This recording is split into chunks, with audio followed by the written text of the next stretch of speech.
ઉદ્ધવજીને મહારાજે અવારનવાર લગભગ 6 વચનામૃતમાં મહારાજે યાદ કર્યા છે. તો ઉદ્ધવજી એવું શું કર્યું કે મહારાજ ઓવારી ગયા? ઉદ્ધવજીને જ્યારે ભગવાન કૃષ્ણએ આજ્ઞા કરી કે તમારે વ્રજમાં જવાનું છે, ગોપીઓને સમજાવવાનું છે, હું તો રાજનીતિનો પ્રવીણ છું, ચપટીમાં બધાને હું સમજાઈ જઈશ અને જે કંઈ દુઃખ હશે, મનોવ્યથા હશે, બધાની દૂર થઈ જશે, એવા વિચારો સાથે ઉદ્ધવજી વ્રજની અંદર પ્રવેશ કરે છે.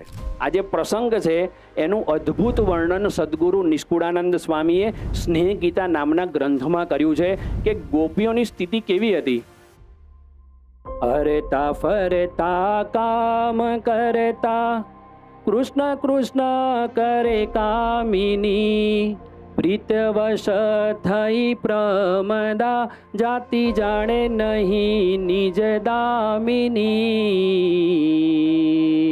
શું કહે છે ઉદ્ધવજીને આ ગોપીઓ? અમે મૃત્યુ પામી જઈશું, પછી અમારા હાડકાની કોઈ વાંસળી બનાવશે કાણા પાડીને અને ફૂંક મારશે ને તો અવાજ શું આવશે? કૃષ્ણ કૃષ્ણ. અને ભગવાને શું કહ્યું હતું ઉદ્ધવજીને કે તમારે જઈને ગોપીઓને જ્ઞાન આપવાનું છે. પણ ઉદ્ધવજીને ખબર પડી કે આ ભગવાન કૃષ્ણએ મને જ્ઞાન આપવા નહીં, જ્ઞાન લેવા માટે મને મોકલ્યો છે. એટલે મહારાજ અહીંયા કહે છે કે સંબંધનો મહિમા, કોનો સંબંધ થયો છે? કહેવાય છે ને, દાસના દાસ રહી જે સત્સંગમાં, ભક્તિ તેની ભલી માનીશ, રાચીશ તેના રંગમાં. એટલે ભગવાન સ્વામિનારાયણ આ ઉદ્ધવજી પર વારી ગયા છે. શ્રી સ્વામિનારાયણ ભગવાનની જય. અક્ષર પુરુષોત્તમ મહારાજની જય. ગુણાતીતાનંદ સ્વામી મહારાજની જય. ભગતજી મહારાજની જય. શાસ્ત્રીજી મહારાજની જય. યોગીજી મહારાજની જય. પ્રમુખ સ્વામી મહારાજની જય. મહંત સ્વામી મહારાજની જય. સુરત અક્ષરધામ મહોત્સવની સ્વામિનારાયણ હરે, સ્વામિનારાયણ હરે. વચનામૃત કાર્યાની પ્રકરણનું 9મું, પાડાખારનું. સ્વામિનારાયણ હરે સંમત 1877 કારતક સુધી 5મને દિવસ સ્વામી શ્રી સહજાનંદજી મહારાજ ગામ શ્રી કાર્યાણી મધ્યે વસ્તા ખાચરના દરબારમાં ઉત્તરાદા ઓરડાની ઓસરીએ ઢોલિયા ઉપર વિરાજમાન હતા અને સર્વ શ્વેત વસ્ત્ર ધારણ કર્યા હતા અને પોતાના મુખારવિંદની આગળ મુનિ તથા દેશ દેશના હરિભક્તની સભા ભરાઈને બેઠી હતી. પછી શ્રીજી મહારાજે નિત્યાનંદ સ્વામી તથા બ્રહ્માનંદ સ્વામી પ્રત્યે પ્રશ્ન પૂછ્યો છે. જેને એવી મલિન રીસ હોય છે, જેની ઉપર આંટી પડે તે સંગાથે આંટી મૂકે જ નહીં, પાડાની પેઠે રીસ રાખ્યા જ કરે, એવો જે હોય તેને તે સાધુ કહીએ કે ન કહીએ? પછી એ બે બોલ્યા છે, જે એવો હોય તેને સાધુ ન કહેવાય. અહીંયા શ્રીજી મહારાજે જે પ્રકારે પ્રશ્ન પૂછ્યો છે અને જેને પૂછ્યો છે એ જોતા આપણને લાગે છે કે આ પ્રશ્ન તમે કોઈ પણ સોસાયટીના બાકડે બેઠેલા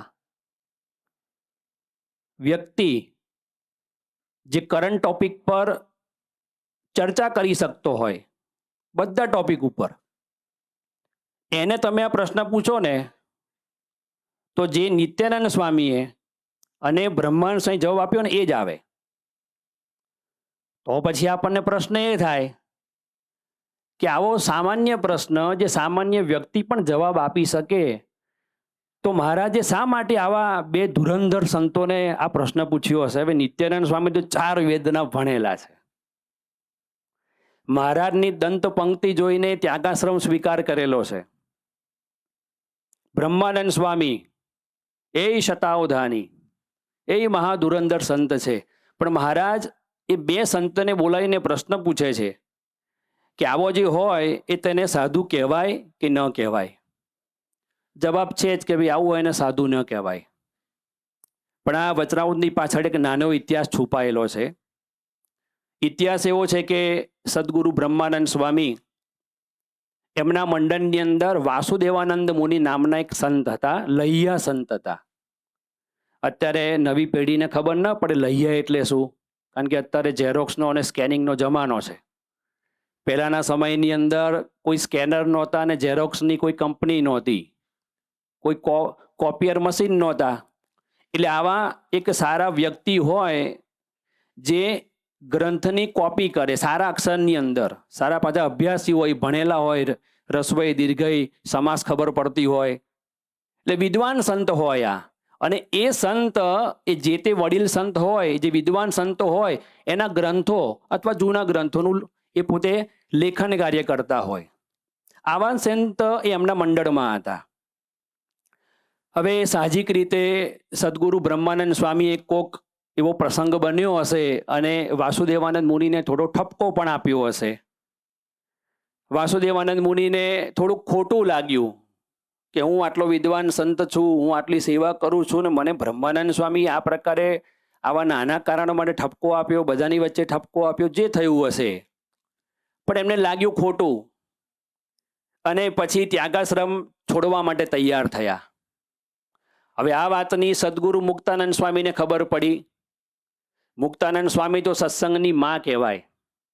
દરેક સાધુને સાચવી લે, દરેક હરિભક્તોને સાચવી લે.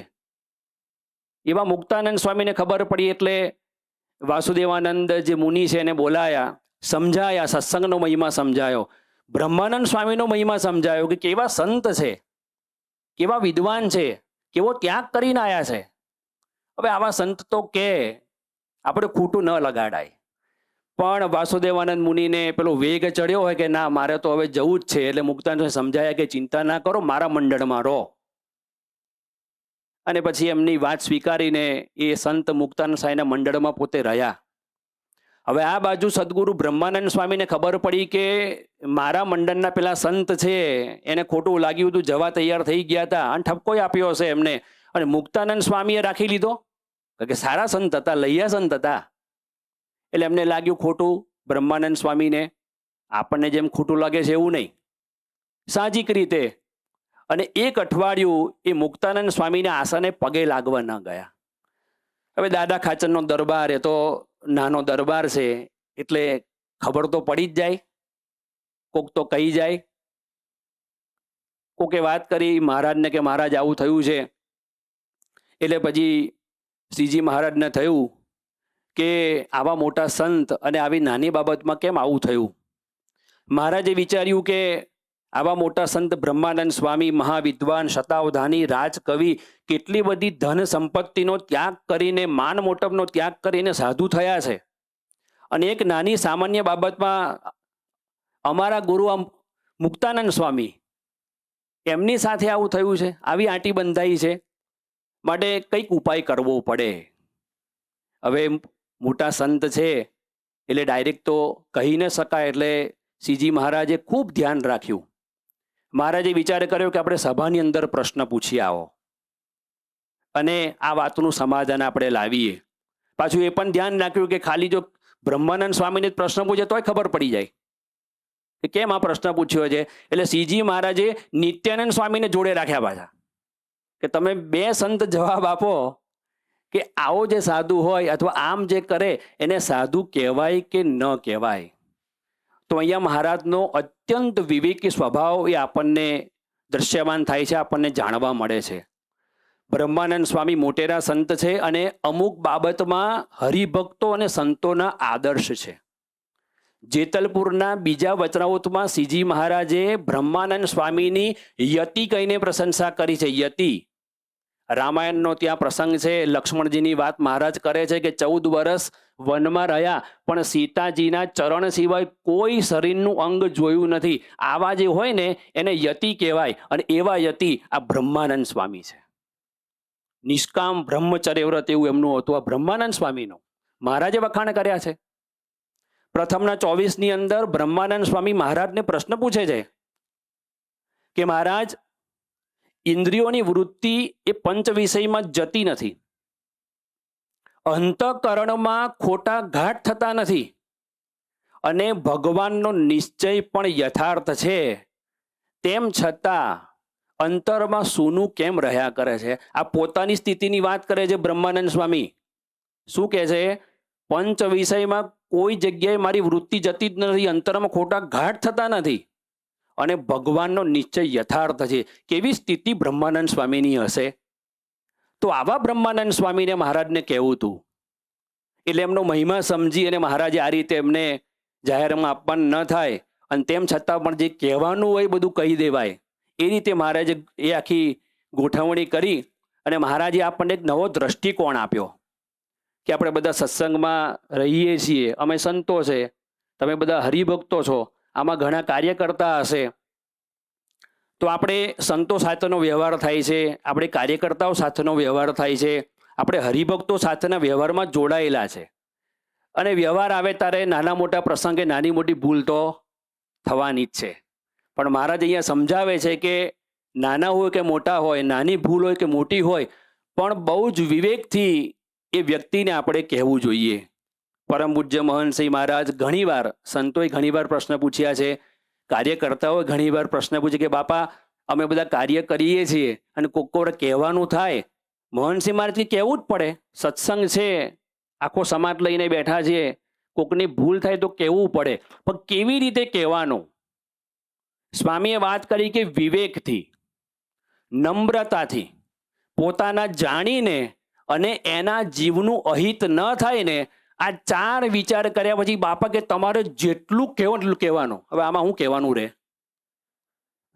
વિવેક આવી ગયો, નમ્રતા આવી ગઈ, પોતાના જાણીને કહેવાનું છે, અને એના જીવનું પાછું બગડે નહીં એ રીતે કહેવાનું છે. એટલે મહારાજ અહીંયા રીત શીખવાડે છે સત્સંગની અંદર કેવી રીતે કહેવાનું કોકની ભૂલ થાય તો.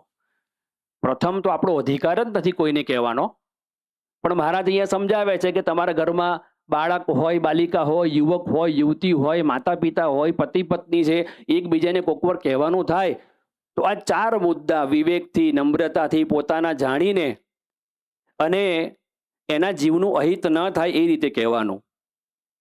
બીજું અહીંયા બ્રહ્માનંદ સ્વામીને મહારાજ નિમિત્ત બનાવે છે. આ વચનામૃત છે માત્ર એ કોઈ સંતો માટે નથી. ઘણીવાર એવું થાય, આ જો સંતોનું આવ્યું, એવું નથી. વચનામૃત ગ્રંથ એ સર્વગ્રાહ્ય ગ્રંથ છે. આ માત્ર સંતો માટે નથી. જો માત્ર સંતો માટે જો હોત તો ભગવાન સ્વામિનારાયણ એક જુદી સંત સભા ના ગોઠવે કે ભાઈ કેવળ સંતોની સભા, અને એમાં કીધું હોત તો ના ચાલત. હવે આ જે વચનામૃત વાંચ્યું આવ્યું કે દેશ દેશના હરિભક્તો પણ સામે બેઠા છે.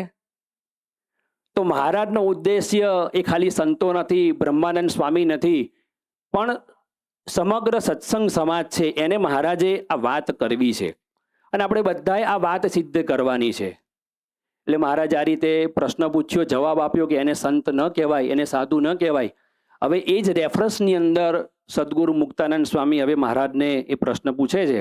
પછી મુક્તાનંદ સ્વામીએ પ્રશ્ન પૂછ્યો છે, હે મહારાજ, જે ભગવાનનો ભક્ત હોય ને તેને કોઈક ભગવદીનો હૈયામાં અવગુણ આવતો હોય, અને તેણે કરીને તે ભગવાનના ભક્ત ઉપર રીસ ચડતી હોય, તો તે અવગુણ ટાળ્યાનો શો ઉપાય છે? મુક્તાનંદ સ્વામીને આપણે ધન્યવાદ આપવા પડે. આવા કેટલા બધા વચનામૃત છે કે જો પ્રશ્ન ન પૂછ્યો હોત ને તો ત્યાં સ્ટોપ થઈ જાત, કોઈ જવાબ ન મળત આપણને. એમાંનું એક આ વચનામૃત છે. મુક્તાનંદ સ્વામી એક આદર્શ મુમુક્ષુ છે. બીજું કેવું છે કે મુક્તાનંદ સ્વામી વર્ષોથી સત્સંગ સમાજમાં ફરે છે, એમને સંતોના, ભક્તોના, હરિભક્તોના બધાના પ્રશ્નોની ખબર છે. મારા સુધી તો કોણ પ્રશ્નો પહોંચાડે? પત્ર વ્યવહાર તો હતો નહીં, ઈમેલ હતો નહીં. એટલે જ્યારે જ્યારે આવો એક ચાન્સ મળે, તક મળે, મુક્તાનંદ સ્વામી એક સત્સંગ સમાજને ધ્યાનમાં રાખીને પોતે પ્રશ્ન પૂછે છે. તો અહીંયા પ્રશ્ન પૂછ્યો કે મહારાજ, જેના હૈયામાં જેને ભગવાનનો ભક્ત હોય અને કોઈક ભગવદીનો હૈયામાં જે અવગુણ આવતો હોય, એ અવગુણ ટાળ્યાનો એ શો ઉપાય છે? મુક્તાનંદ સ્વામીને ખબર છે કે મહારાજને અભાવ અવગુણની પ્રવૃત્તિ લેશ માત્ર ગમતી નથી. ઘરે જઈને વચનામૃતનું થોડું વાંચન કરજો. એમાં સૌથી પહેલા પ્રસ્તાવના આવે છે, જેને આપણે સાંપ્રદાયિક ભાષામાં પડથારો કહીએ છીએ. પડથારાની અંદર પરમહંસોએ મહારાજની અલગ અલગ પ્રકૃતિ, અલગ અલગ રુચિનું વર્ણન કર્યું છે. એની અંદર પરમહંસો એ વર્ણન કરે છે કે પોતાની આગળ કોઈ સાધુનું અથવા હરિભક્તનું કંઈ ઘસાતું બોલે તેને સાંભળીને તેની ઉપર તો પોતે કચવાઈ જાય અને તેનો અનાદર કરીને ઠપકો દેતા. વચનામૃતમાં 40 વચનામૃત એવા છે, 40થી વધારે, જેની અંદર ભગવાન સ્વામિનારાયણે અભાવ અવગુણ ન લેવાની વાતો દ્રઢતાપૂર્વક કરી છે. અભાવ અવગુણ લેવાથી ખોટ શું છે એની પણ વાતો મહારાજે કરી છે. અને આપણા ગુણાતીત ગુરુઓ એમની પણ તમે વાતો સાંભળો તો ખબર પડે કે ગુણાતીતાનંદ સ્વામીથી લઈ અને આજે વર્તમાન કાળે મહંતસિંહ મહારાજ સુધી બધા ગુણાતીત ગુરુએ આ વાતનો નિષેધ કર્યો છે. પરમ પૂજ્ય ડૉક્ટર સ્વામી ઘણીવાર એમની કથામાં કહે છે કે અમે જ્યારે મુંબઈમાં હતા અને યોગીજી મહારાજ જ્યારે મુંબઈ પધારે, કોકવાર 3 મહિના રોકવાય, કોકવાર 4 મહિના રોકાય, પણ 3 મહિના દરમિયાન કે 4 મહિના દરમિયાન એક પણ દિવસ એવો અમે જોયો નથી કે યોગી બાપાએ એમની કથામાં અભાવ અવગુણ ન લેવાની વાત ન કરી હોય, સંપીને રહેવાની વાત ન કરી હોય. તો એમના મનની અંદર છે આ કે આપણા સત્સંગની અંદર અભાવ અવગુણની વાતો થવી જ ન જોઈએ. પ્રસંગોથી આપણને ખબર પડે છે. પરમ પૂજ્ય મહંતસિંહ મહારાજ પોતાનો પ્રસંગ કહે છે. યુવકની અંદર હતા, ટ્રેનમાં આવતા હતા અને કોઈક જૂના હરિભક્ત હશે અને એમણે અભાવની બધી વાતો શરૂ કરી. હવે વિનુભાઈ જાણતા હતા કે આ વાત ખોટી જ છે, અભાવની જ વાતો છે, પણ સ્વામી કે ટ્રેનમાં એટલી ગળદી હતી ને કે ઊભા થવાનો ચાન્સ જ ના મળ્યો, સાંભળવું પડ્યું. અને પછી જ્યારે પોતે યોગી બાપાને મળ્યા, પહેલો જ પ્રશ્ન પૂછ્યો કે ટ્રેનમાં શું કર્યું? હવે જે કર્યું તું કહેવું જ પડે યોગી બાપાને કે બાપા આવી વાત થઈ. સ્વામી કે સાંભળી જ કેમ, પણ બાપા જાઓ 2 ઉપવાસ કરી નાખજો. મહંતસિંહ મહારાજને 2 ઉપવાસ આપ્યા અને પેલા હરિભક્તને 1 ઉપવાસ આપ્યો. મહંતસિંહ મહારાજ કે મેં તો 2 કર્યા, પેલા એ કર્યો કે ના કર્યો મને ખબર નથી, મને 2 ઉપવાસ ચોંટ્યા. શેના? અભાવ અવગુણની વાતો ખાલી સાંભળી. પરમ પૂજ્ય ડૉક્ટર સ્વામી એમનો પ્રસંગ કે છે, રમણભાઈ તરીકે યુવકમાં હતા અને યોગી બાપાને એક હરિભક્તની સાચી જ વાત હતી, અડબંગી જ હતા, ખોટું જ હતું. યોગી બાપાને કહેવા ગયા, બાપા કે આવો લો બેસો. એટલે રમણભાઈનો હાથ પકડીને બેઠા અને જેવી વાત શરૂ થઈ ને બાપા સમજી ગયા. તે વખતે યોગી બાપા બેઠા હોય ને તો 2 સેવકનો ટેકો લઈને ઊભા થવું પડતું એમને. પણ આ રમણભાઈ ડૉક્ટર સ્વામી વાત શરૂ કરી. ડૉક્ટર સ્વામી કહે છે કે યોગી બાપા કોઈનો ટેકો લીધા વગર સીધા ઊભાથી નીકળી ગયા. ડૉક્ટર સ્વામી કે ત્યારથી ગાંઠ વાળી કે કોઈ દિવસ ક્યારેય સત્સંગમાં અભાવ અવગુણની વાતો કરવી નહીં. સાચી હોય ને તો પણ કરવી નહીં. આ પ્રકારની વાત એ આ બધા પ્રસંગોથી આપણને ખબર પડે છે. પરમ પૂજ્ય મહંતસિંહ મહારાજ આ જ સભા મંડપમાં જ્યારે પ્રશ્ન પૂછાયા તો મહંતસિંહ મહારાજ છે ને મોટી ચોકડી મારે છે. From this corner two this corner, from this corner two this corner. કેટલી મોટી ચોકડી થઈ. સ્વામી કે અભાવ અવગુણ પણ મોટી ચોકડી એ મારવાની છે. એનું કારણ છે કે સત્સંગનું દિવ્ય વાતાવરણ આનાથી બગડી જાય છે. મહંતસિંહ મહારાજ એમના જૂના પ્રવચનો સાંભળો તો એક ચિત્રાત્મક વર્ણન કરે છે કે અભાવ અવગુણ લેવું એટલે શું. તો 2 દ્રષ્ટાંતથી સમજવા આપણે પ્રયત્ન કરીશું. કોઈ વ્યક્તિ અભાવ લે છે એ કેવું છે એનું વર્ણન કરે છે મહંતસિંહ મહારાજ કે અત્યારે વાયરલની સિઝન ચાલે છે અને બરાબર છાતીમાં કફ થઈ ગયો હોય, ખખડતો હોય, અવાજ આવતો હોય અને એ કોઈક હરિભક્ત છે એકદમ ઓક કરીને કડફો આમ પેલો ગડફો કાઢે.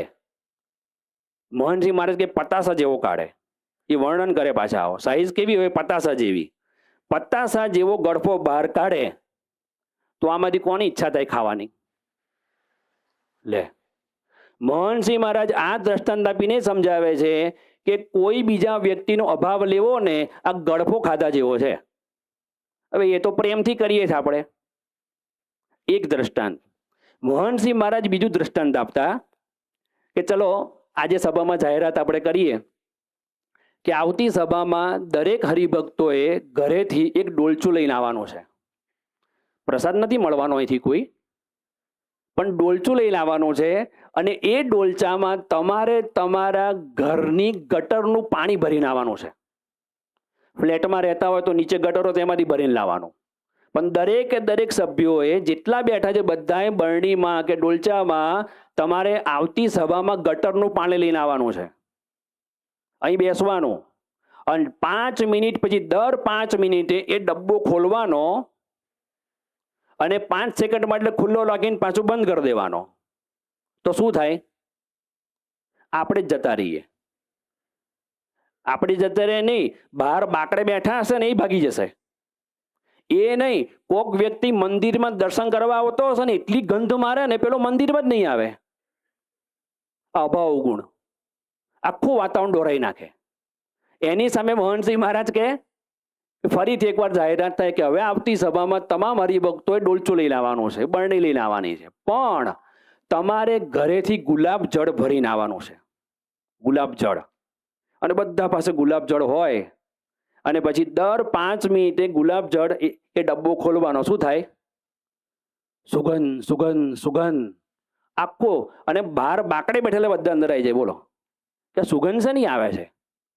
બહાર કોઈ રસ્તામાં જતો હોય કે ભાઈ સાહીબાગ મંદિરમાંથી આટલી બધી સુગંધ લેવા માટે પોતે અંદર આવે. મોહનસિંહ મહારાજ કે સત્સંગની અંદર અભાવ ગુણની વાતો હોય ને તો આપણને મજા ના આવે, સામેવાળાને મજા ના આવે, બહારથી કોઈ વ્યક્તિ સત્સંગમાં નવા આવે જ નહીં. પણ જો ગુણ ગ્રહણ મહિમાની વાતો થાય ને તો સત્સંગ મગમગ થઈ જાય, ગુલાબ જળ જેવો થઈ જાય. પણ આપણી નબળાઈ એ આ બધા સંતો જાણે છે. એટલે મુક્તાનંદ સ્વામીએ અહીંયા પ્રશ્ન પૂછ્યો છે અને એના જવાબની અંદર ભગવાન સ્વામિનારાયણ કહે છે. પછી શ્રીજી મહારાજ બોલ્યા છે, જેના હૈયામાં ભગવાનની ભક્તિ હોય ને ભગવાનનો મહિમા જાણતો હોય તેને ભગવાનના ભક્તનો અવગુણ આવે નહીં અને ભગવાનના ભક્તો પર રીસની આંટી બંધાય જ નહીં. હવે મહારાજ શ્રીમદ ભાગવત પુરાણના 10મ સ્કંધનું એક દ્રષ્ટાંત એ અહીંયા આપે છે. જેમ ઉદ્ધવજી જો ભગવાનના મહિમાને સમજતા હતા તો એમ વર માંગ્યો છે આ ગોપીઓની ચરણરજના અધિકારી એવા જે વૃંદાવનને વિશે લતા તથા તૃણ તથા ગુચ્છ તેને વિશે હું પણ કંઈક થાઉં અને શ્રી કૃષ્ણ ભગવાને વૃંદાવનને વિશે વૃક્ષને તથા પક્ષીને તથા મૃગલાને બળદેવજી આગળ અતિ મોટા ભાગ્યવાળા કહ્યા છે.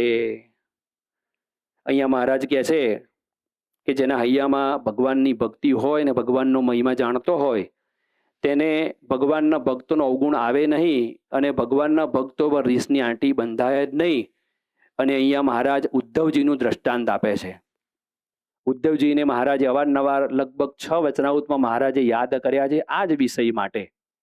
તો ઉદ્ધવજી એવું શું કર્યું કે મહારાજ ઓવારી ગયા, વારંવાર એમને યાદ કરે છે. શ્રીમદ ભાગવતનો 10મ સ્કંદ એને ટૂંકમાં આપણે સમજીએ કે ભગવાન શ્રી કૃષ્ણ એ કંસનો મોક્ષ કરવા માટે એ વૃંદાવનથી પોતે મથુરા ગયા અને ગોપીઓને કહીને ગયા હતા કે હું ભવિષ્યમાં આવીશ ને તમને દર્શન આપીશ. એમ કરીને પોતે ગયા અને આ બાજુ કંસનો મોક્ષ કર્યો. સાંદીપની ઋષિના આશ્રમમાં ગયા ભણવા માટે. 64 દિવસમાં 64 કળામાં પોતે પ્રવીણ થઈ ગયા. ઘણો સમય થઈ ગયો. શ્રી કૃષ્ણ ભગવાનને ગોપીઓ યાદ આવી કે બિચારી ગોપીઓ મારા વિરહમાં શું કરતી હશે, રડતી હશે. એટલે કૃષ્ણ ભગવાને ઉદ્ધવજીને બોલાયા અને ઉદ્ધવજીને કહ્યું કે તમે વ્રજમાં જાઓ, ગોપીઓને મારો વિરહ લાગ્યો હશે, તમે જ્ઞાન આપી તેમની મનોવ્યથા દૂર કરજો. એટલે જ્ઞાન આપવા માટે ભગવાન કૃષ્ણ ઉદ્ધવજીને વ્રજની અંદર મોકલે છે. હવે ઉદ્ધવજીનું સ્વરૂપ થોડુંક સમજવું પડે કે ઉદ્ધવજી કોણ હતા. તો ઉદ્ધવજી એ ચોવાટિયા હતા ભગવાનના, કહેતા કે મંત્રી હતા, રાજા જેવું સ્વરૂપ હતું એમનું. રાજનીતિમાં કુશળ હતા, શાસ્ત્રજ્ઞ હતા. એટલે ઉદ્ધવજીને જ્યારે ભગવાન કૃષ્ણએ આજ્ઞા કરી કે તમારે વ્રજમાં જવાનું છે અને ગોપીઓને સમજાવવાનું છે, એટલે ઉદ્ધવજીએ મનમાં વિચાર કર્યો છે કે ઓહો આ ગોપીઓ સાવ અભણ, વળી ગામડાના બધા સાવ માણસો, હવે આ બધાને હું તો રાજનીતિનો પ્રવીણ છું, ચપટીમાં બધાને હું સમજાઈ જઈશ અને જે કંઈ દુઃખ હશે, મનોવ્યથા હશે બધાની દૂર થઈ જશે. એવા વિચારો સાથે ઉદ્ધવજી વ્રજની અંદર પ્રવેશ કરે છે. અને ભાગવતની અંદર લખે છે કે પહેલા નંદ બાબાને મળે છે અને પછી ગોપીઓને મળે છે અને ઘણા સમય સુધી આ ઉદ્ધવજી વ્રજની અંદર પોતે રહે છે. અને ગોપીઓને ખબર પડી કે ઉદ્ધવજી આવ્યા છે, કૃષ્ણનો સંદેશો લઈને આવ્યા છે કે અમારા કૃષ્ણ શું કરે છે, કેવી બાળ લીલા કરે છે, ત્યાં કેવી રીતે કંસને માર્યો, સવારે શું કરે, સાંજે શું કરે છે. સતત કૃષ્ણ ભગવાનને યાદ કરે છે. અને પછી ગોપીઓ, ભાગવતમાં લખ્યું છે કે ગોપીઓ ઉદ્ધવજીને પકડીને એક એક જગ્યાએ લઈ જાય. જમનાના કિનારે લઈ જાય, વૃક્ષોની ડાળી પાસે લઈ જાય, અને જે વનની અંદર બધા ઉત્સવો કર્યા હતા, રાસ રમ્યા હતા, યાદ કરે ભગવાન કૃષ્ણને. ખાલી યાદ ન કરે પણ કૃષ્ણમય થઈ જાય. આ જે પ્રસંગ છે એનું અદ્ભુત વર્ણન સદગુરુ નિષ્કુળાનંદ સ્વામીએ સ્નેહ ગીતા નામના ગ્રંથમાં કર્યું છે કે ગોપીઓની સ્થિતિ કેવી હતી એ પોતે વર્ણન કરે છે. હરતા ફરતા કામ કરતા કૃષ્ણ કૃષ્ણ કરે કામિની, પ્રીતવશ થઈ પ્રમદા જાતિ જાણે નહીં નિજ દામિની. ખાતા પીતા બોલતા વળી સ્નેહમાં સુધ વિસરી, સુતા સુતા જાગે ઝબકી ઉઠે કૃષ્ણ કૃષ્ણ મુખે કરી. પછી ક્યાં સુધી કહે છે? આ જીવવા તો અન્ય ન ઉચરે, મુવા પછી પારખું કોઈ લેશે, નળી ભૂંગળી વળી વાસળી કરે તો એ કૃષ્ણ કૃષ્ણ એમ બોલશે. શું કહે છે ઉદ્ધવજીને આ ગોપીઓ? અમે મૃત્યુ પામી જઈશું, પછી અમારા હાડકાની કોઈ વાંસળી બનાવશે કાણા પાડીને અને ફૂંક મારશે ને તો અવાજ શું આવશે? કૃષ્ણ કૃષ્ણ. કૃષ્ણમય થઈ ગઈ હતી ગોપીઓ. અને ભગવાને શું કહ્યું હતું ઉદ્ધવજીને કે તમારે જઈને ગોપીઓને જ્ઞાન આપવાનું છે. પણ ઉદ્ધવજીને ખબર પડી કે આ ભગવાન કૃષ્ણએ મને જ્ઞાન આપવા નહીં, જ્ઞાન લેવા માટે મને મોકલ્યો છે. ઉદ્ધવજી કહે છે કે ફ્લેટ થઈ ગયા, એમનું માન ઓગળી ગયું, દાસાનો દાસ થઈ ગયા. અને દસમ સ્કંદની અંદર ભગવાન આગળ સ્તુતિ કરે છે. શું સ્તુતિ કરે છે? આસામહો ચરણ રેણુજુષામહં સ્યામ, વૃંદાવને કિમપી ગુલ્મલતૌષધીનામ, યાદુસ્ત્યજમ સ્વજનમાર્ય પથમ ચ હિત્વા, ભેજુર્મુકુંદ પદવીમ શ્રુતિભીર્વિમૃગ્યામ. ઉદ્ધવજી ભગવાનને કહે છે કે કોઈથી પણ ન તજી શકાય એવા સંબંધીઓ અને આર્ય માર્ગનો ત્યાગ કરીને ગોપીઓએ વેદોને પણ ગોતવા યોગ્ય મુકુંદ ભગવાનને પામી ગઈ છે. તો હે ભગવાન, જો તમે મને ફરી જન્મ આપવાના હોય તો આ વૃંદાવનમાં ગુલ્મ, લતા, ઔષધિ એક નાનો છોડ બનાવજો, જેથી ગોપીઓ જે રસ્તે ચાલતી હોય ને એની ચરણની રજ મારા માથા ઉપર પડે. લો, આ દાસના દાસ કહેવાય છે ને, દાસના દાસ રહી જે સત્સંગમાં, ભક્તિ તેની ભલી માનીશ, રાચીશ તેના રગમાં. એટલે ભગવાન સ્વામિનારાયણ આ ઉદ્ધવજી પર વારી ગયા છે. મહનસિંહ મહારાજ ઘણીવાર કહે છે કે ઉદ્ધવજીને યાદ કરતા શ્રીજી મહારાજની જીભ સુકાતી નથી. તેનું કારણ આ છે કે એમણે ભક્તનો મહિમા સમજ્યો. એમણે સામે જોયું નહીં કે અવભણ છે, આ ગામડાના છે, સ્નાન કરતા છે નહીં કરતા હોય, કોઈ જ્ઞાન નથી. નહીં, ભગવાનની ભક્તિ. સંબંધ કોનો છે? કૃષ્ણ ભગવાનનો સંબંધ થયો છે. એ સંબંધના મહિમાથી ઉદ્ધવજીએ આ વાત કરી, ભગવાનને સ્તુતિ કરી છે. યોગીજી મહારાજ કહેતા, કેમ છોડનો જન્મ માંગ્યો? ઝાડનો ના માંગે કે ગાયનો ના માંગે? યોગી બાપા કે છોડનો જન્મ એટલે માંગ્યો કે વૃક્ષમાં છે ને બુદ્ધિ ના હોય, એને બુદ્ધિ ચલાવવાની ના હોય, સીધો મહિમા જ સમજવાનો. સંબંધોમાં બસ નાનો છોડ થઈ જાય એટલે રજકણ માથામાં પડતી જ જાય, પડતી જ જાય. જો આ સંબંધનો મહિમા છે. શ્રીજી મહારાજે અંત્યનું 28મો કાર્યાણી 9 લોયા 16 17માં આ 4 વચરાઉટમાં ઉદ્ધવજીને યાદ કર્યા છે. મહનસિંહ મહારાજ ઘણીવાર કહે છે કે મહારાજ ઉદ્ધવજી પર વારી ગયા છે, અત્યંત રાજીપો બતાવ્યો છે. મહનસિંહ મહારાજ કહે છે કે જો આવો રાજીપો આપણે પ્રાપ્ત કરવો હોય તો શું કરવાનું? તો આપણા સત્સંગમાં જે કંઈ સંતો છે, હરિભક્તો છે, સત્પુરુષના સંબંધમાં જે કોઈ પણ આયા છે ને, એનો આ પ્રકારનો મહિમા એ આપણે સમજવો પડે. મહિમાની અંદર કેવું છે? સંબંધના મહિમામાં ગુણ અને અવગુણ એનું ગણિત ના ચાલે. સંબંધ એટલે સંબંધ. જો ગુણ અને અવગુણનો એ સરવાળો કરવા જાઓ કે આ ભક્ત છે એનામાં આટલા ગુણ છે, આટલા અવગુણ છે, તો મેળ જ ના પડે આમાં. કારણ કે આપણી દ્રષ્ટિ અવગુણ ઉપર જ હોય વધારે. 2 ગુણ દેખાય ને 200 અવગુણ દેખાય, ક્યાંથી મહિમા સમજાય? એટલે મહારાજ અહીંયા કહે છે કે સંબંધનો મહિમા, કોનો સંબંધ થયો છે એક પ્રેક્ટિકલ દ્રષ્ટાંત અને બે થિયરી પરથી આપણે સમજવા માટે પ્રયત્ન કરીશું. આ દેખાય છે શું છે? લોખંડનો ભંગારનો ટુકડો છે, બરાબર છે. કાટ લાગી ગયો છે, અઠવાડિયા સુધી અહીંયા પડ્યો હોય તો કોને લેવાની ઈચ્છા થાય? આમાંથી કોણ લઈ જાય? પ્રેમવદન સ્વામી ઉપાડે કે ભાઈ સ્ટેજ ઉપર પડ્યો છે એમને એમ, તો સાઈડ પર લઈ લો. કોઈને લેવાની ઈચ્છા ના થાય. પણ આ જ લોખંડના ટુકડાને પારસમણીનો સ્પર્શ થાય અને સોનું થઈ જાય, કોણ બાકી રાખે આને? બોલો, પડાપડી થાય. હવે આ તો દ્રષ્ટાંત છે, બરાબર છે. જો લોખંડનો ટુકડો, એની સાઈઝ, એનો શેપ, એની ધાર, એનું વજન, એમાં કોઈ ફેરફાર થતો નથી. પેલા ભાલા છે ને, અડો એટલે વાગે જ. ભલે એ સોનાનો થઈ જાય ને તોય વાગે, વજન ભારે જ છે, પણ એવું લાગે? આવું વાગે એવું સોનું કોણ લે? આપણે તો ચમકતું હોય ને ગોળ હોય એ સોનું કામનું. એવો વિચાર કરો.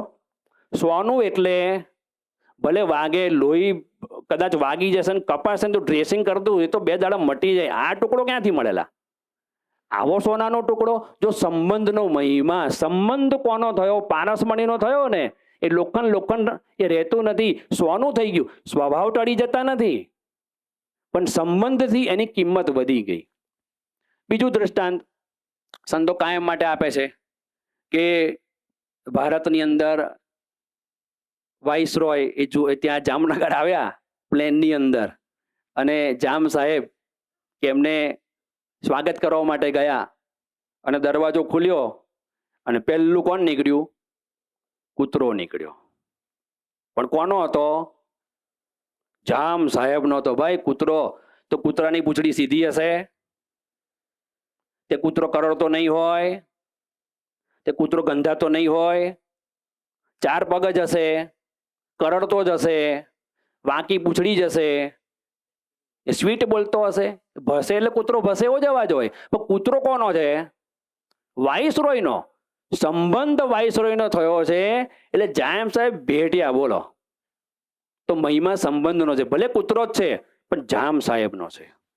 ત્રીજું દ્રષ્ટાંત સમજવા માટે આપણે પ્રયત્ન કરીએ કે ગઢપુરની અંદર આપણે બધા દર્શન કરવા જઈએ છીએ અને લીમડો છે ત્યાં. મહારાજ જે લીમડા નીચે વર્ષો સુધી બિરાજમાન થયા, જેને પ્રસાદીનો કર્યો છે, અને ત્યાં જઈએ એટલે આપણે પ્રેમથી દંડવટ કરીએ છીએ, પ્રદક્ષિણા કરીએ છીએ, અને કદાચ કોઈક જોતું ન હોય તો ડાળખી પણ તોડી લઈએ છીએ. કારણ કે બધા ડાળખી તોડવા માંડે તો લીમડો એ થઈ જાય, તો ડાળખી તોડીએ છીએ. લીમડો કડવો છે તોય આપણે પાન ચાવીએ, મહારાજની પ્રસાદીનો છે.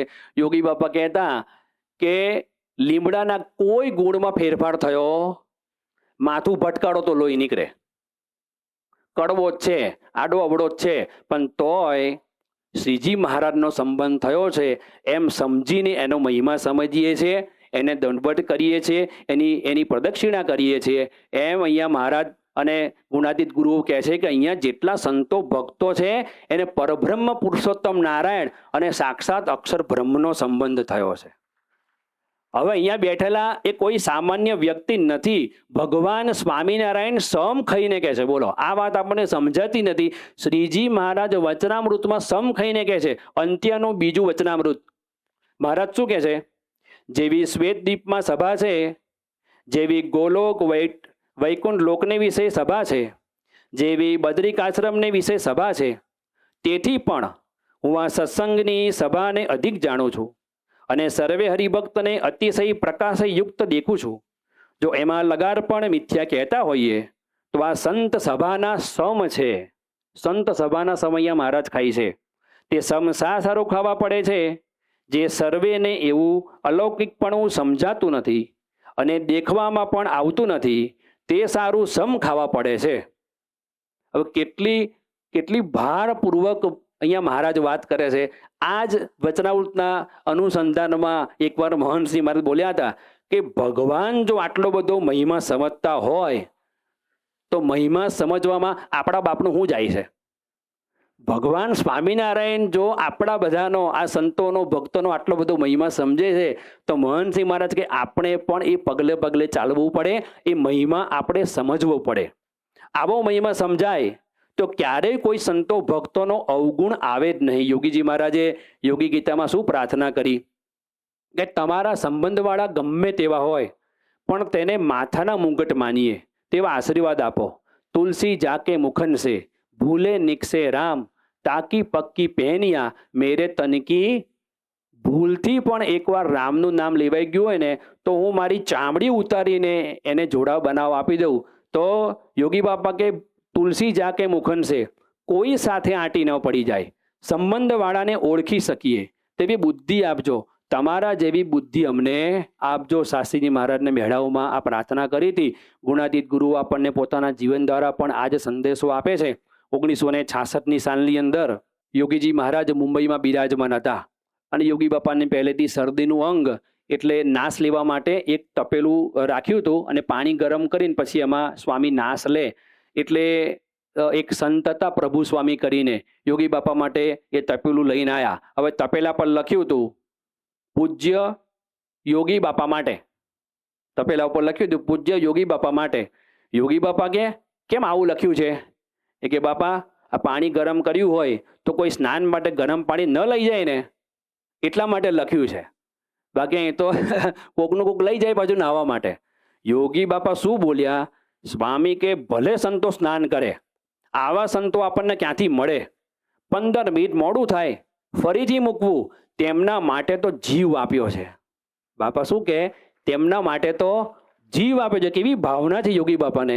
હરિભક્તો માટે કેવી ભાવના છે!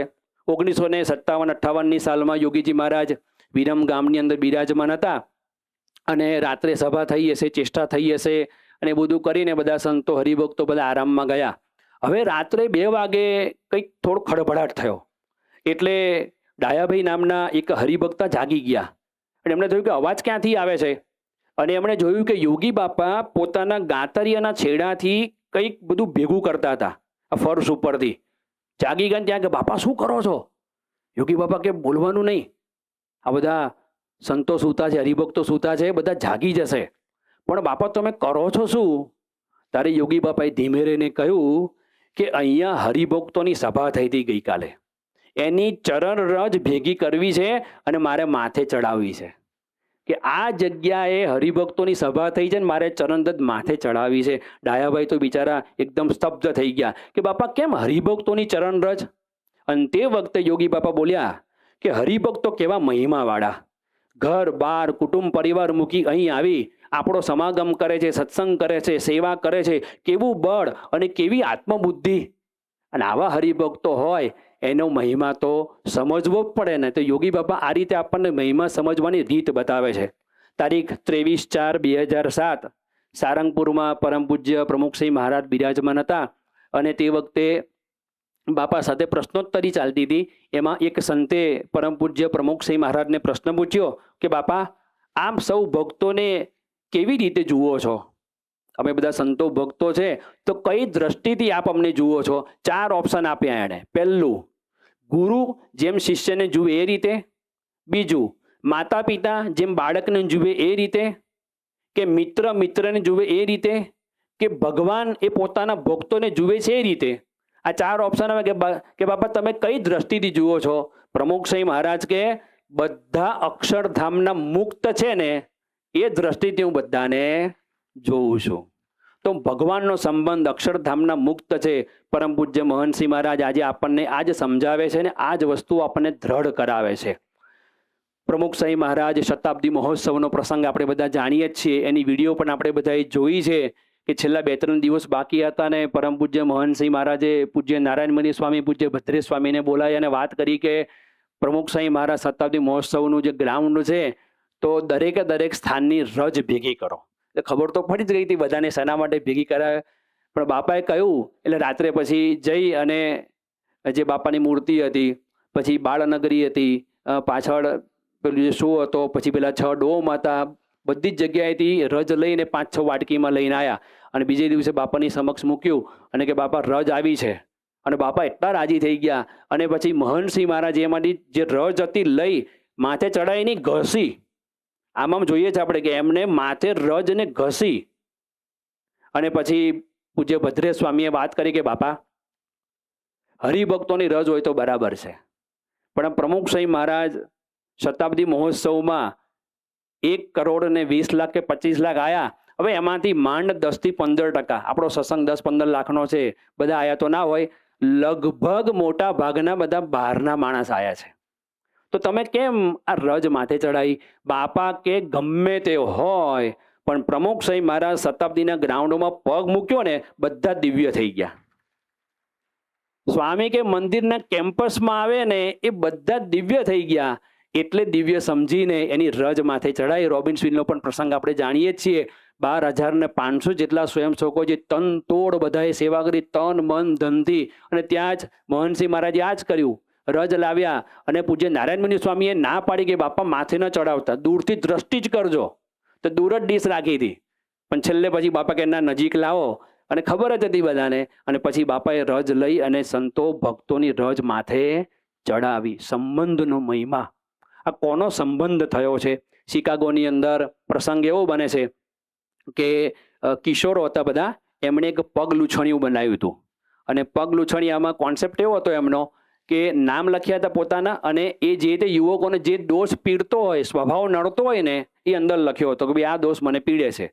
અને પછી બાપા પાસે લાયા કે સ્વામી, આમાં બધા યુવકોએ, કિશોરોએ આ પગ લૂછણિયું બનાવ્યું છે અને એમના દોષો અંદર લખ્યા છે, એટલે તમે છે ને પગથી કચેડો આને. એટલે સ્મૃતિ રે બધાને કે બાપાએ આપણા દોષને ટાળી નાખ્યા. બાપા કે લાવો નજીક. અને બાપાએ જોયું ને તો સ્વભાવ દોષો તો હતા જ, પણ એમાં યુવકોના નામ પણ હતા. તો મહનસિંહ મહારાજે સ્વભાવ દોષો જોયા નહીં, યુવકોના, કિશોરોના નામ જોયા. અને મહનસિંહ મહારાજે 2 હાથે એને પગે લાગીને પાછું આપી દીધું કે આની ઉપર પગ મુકાય નહીં, કારણ કે આની અંદર તો કિશોરોના નામ છે. તો આ દ્રષ્ટિકોણ એ મહનસિંહ મહારાજ આપણને સમજાવે છે કે દોષો સ્વભાવ દરેકમાં રહેવાના જ છે, પણ તેની સામું ન જવું, કેવળ સંબંધની સામું જવું. પુરુષોત્તમ બોલ્યા પ્રીતે ગ્રંથનો એક વાક્ય કાયમ માટે મહનસિંહ મહારાજ બોલે છે અને બધા પાસે બોલાવે છે. ભગવાનને ભજતા સર્વે હરિજનો દિવ્ય છે. આ મર્મની વાત જે કોઈ સમજે, ધારે, વિચારે, તે મગ્ન થઈ જાય છે, જગ જીતી જાય છે. અને 8 પોર આનંદ એનો ટળતો નથી. મહારાજે મધ્યના ભાષણમાં કહ્યું ને, ભગવાનના ભક્તો કેવળ બ્રહ્મની જ મૂર્તિઓ છે, તેને વિશે મનુષ્ય સ્વભાવ લાવવો નહીં. પરમ પૂજ્ય પ્રમુખ સ્વામી મહારાજની જીવન ભાવનાને વ્યક્ત કરતું એક કીર્તન રચ્યું છે, જેને આપણે યશ ગાથા કહીએ છીએ. પ્રમુખ સ્વામીની જીવન ભાવના સૌનું હિત કરતી. એમાં એક કડીની અંદર લેખકે બહુ સરસ પ્રમુખ સ્વામી મહારાજની ભાવના રજૂ કરી છે. શું લખ્યું છે? અંતરદ્રષ્ટિ સર્વ ક્રિયામાં કોઈના દોષ ન જોવા, પતિવ્રતાની ટેક રાખવી, સહજાનંદ એક ભજવા, સંબંધ જાણી સૌનો મહિમા, સંબંધ જાણી સૌનો મહિમા, નિત કહેવો મુખથી, પ્રમુખ સ્વામીની જીવન ભાવના સૌનું હિત કરતી. દરેકનો મહિમા સમજવાનો, દરેકના ગુણ આપણે વિચારવાના. અને અંતે યોગી બાપા જ્યારે આ વચનામૃતનું નિરૂપણ કરતા, અને તે વખતે યોગી બાપા કહેતા કે આ વચનામૃત સિદ્ધ થાય તો દિવ્ય ભાવ અખંડ રહે. આ વચનામૃત જો સિદ્ધ થઈ જાય ને તો સત્સંગની અંદર દરેક વ્યક્તિને દિવ્ય ભાવ એ અખંડ રહે. તો આજના શુભ દિવસે મહારાજ સ્વામીના ચરણોમાં પ્રાર્થના કરીએ કે આ વચનામૃત આપણા સૌના જીવમાં દ્રઢ થાય અને સિદ્ધ થાય. શ્રી સ્વામિનારાયણ ભગવાનની. આવી પ્રેરણાદાયી કથાના નિયમિત શ્રવણ માટે આ વિડીયોને લાઈક કરો અને ચેનલને સબસ્ક્રાઈબ કરો. અને ખાસ આ કથાને આપના જેવા અન્ય મુમુક્ષુ સાથે શેર કરીને આંગળી ચિંધ્યાનું પુણ્ય મેળવો. જય સ્વામિનારાયણ.